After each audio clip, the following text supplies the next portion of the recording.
feel like it's time to go ahead and get started. Hey, good afternoon, teachers. I am here to offer a bit of a training on how to set your Google Classroom up so that your students can have the easiest time getting into your system. So if you go to the 9 boxes here, you should be able to find Classroom. Now, I'm assuming that your school is operating on Google Classroom. There are many other platforms, Blackboard and UEducate and all kind of other private classroom options that are available. But if your school is going with the Google Classroom, then setting up your classroom is going to be important, because what you don't want is your students to get overwhelmed or frustrated figuring out how to even get into the system before you really start ramping up with the rigor. So setting it up as clearly as possible is going to be to your advantage. If you have a screen like this, these two are classes that I was enrolled in from my front office, but you should see a plus sign here. Now, when I first started, my plus sign gave me the option to join the class but not create the class. So if that is the case, you're going to need to get back with your administration so that you can get permission to create a class. Once you do that, all you do is click this button and you fill in this information. Most important thing for you to remember is not to overfill the information, because remember, your view is different from your student's view. So if, for example, you're the only chemistry teacher, then you don't necessarily have to put your first name, right? If there is only one section of biology that you're teaching, then you probably don't have to put the period, for example. There's only one period that is being offered. But you also want to be consistent with the look and feel that's school-wide. So if the school has a particular format, I would recommend following that format so that the students are the students have the best user experience as possible. So for me, I am going to call this P1 because I teach multiple sections of chemistry. I'm not putting my name, but in this particular case, I am going to put Thompson, and I'm also going to put the word honors. Now, I'm not going to use them, but I want to show you what happens when you put too much information.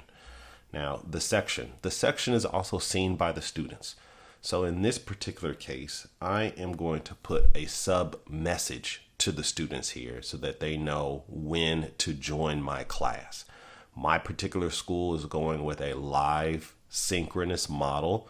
So every period that I meet, I will be doing something live with them at least once a week. So I tell this particular group that we go live Monday, and it is 9 o'clock to 9:45 a.m. Now, the subject is not seen by the students, so it really is not relevant. I'm going to put here, this is not used. And same with the room number. Because we're doing this on distance, there really is no room number per se. Also keep in mind, this is not seen by the students either. Neither is this, okay? So subject and room number you don't really need. Class name and section you need, because that's what the students see, and just make sure that you're being strategic. Next thing you do is click on create. And once the class is set up, I'm actually going to go back to my main hub page. So here is these 3 lines. Use these 3 lines to go back to all of your classes. You notice here that the title is a problem. I put people in chemistry, but then my name gets cut off and you surely can't even see honors. Neither can the students. And so I want you to remember that you need to limit the number of words that you use. So if you have a class called, U.S. government history from 1776 to 1950, well, you might want to shorten that up a little bit. So in this case, I'm going to go back into edit. After I click those 3 dots on the top right hand corner, I'm going to bring back all of these extra words and keep it straight up and down. P1 chemistry. Now that's nice and clean. The other thing that you should keep in mind is that you can rearrange these based on your needs. So if you too have been enrolled in a bunch of extra classes, then it would be a good idea to arrange them in the way by use. So up here you can fit 4 per row, so your top 4 classes. The other thing to keep in mind is that if you have a bunch of old classes that you need to get rid of, you can also archive them. Again, go to the 3 blocks and click archive. Archive hides it. You can go back into the archive and bring it back, but I would recommend getting rid of all your old classes so that you have a nice clean slate. Now let's go on into the classroom and take a look at some of the details here. So first, teachers, I'm assuming that you know this, but I'm here to help. The stream is useless. So I tell my students, and I personally avoid using the stream. I avoid posting anything in the stream. I don't find it valuable at all. So I'm going to recommend the same thing to you. What I will do here is go to my gear icon to affect some of the settings. So this class description, also not seen by the students, room number and subject. I will just go back for a second to let you know none of those things are up here. Room number, subject doesn't make it. Okay. And so those things are for your purposes, but I don't know the purpose, to be honest. I'm gonna go ahead and clean this up. This is the class code. If you want to reset the class code, you can do that. You can display the class code so that it's easier to copy and paste, so that you can share it with your students or your administration in case they're communicating with students. The stream, as I mentioned, is terrible for my purposes. So I don't want students to post. I don't want students to comment. I'm going to limit it to me, and I will never use it. Classwork on the stream also is not going to be used. So I'm not going to have them post classwork items to the stream. Think of the stream as a stream of consciousness. So any action that you take gets posted to the stream. So if you post an assignment, if you make an announcement, the student makes a comment, all of those things get put into the stream, and they're not put in any particularly clear order. It's chronological order. So it is something that will not benefit your students unless you got some mad skills and how to make the stream useful. If so, please put it in the comments below. But it's something that I don't use with the 10-foot pole. I don't like to show deleted items. Now this Guardian summary, this is an option that Google has implemented, which allows Google to create a summary email and send it to the parent or guardian. I haven't used it yet, but it is something that I plan to use. What you'll need to do is enable it.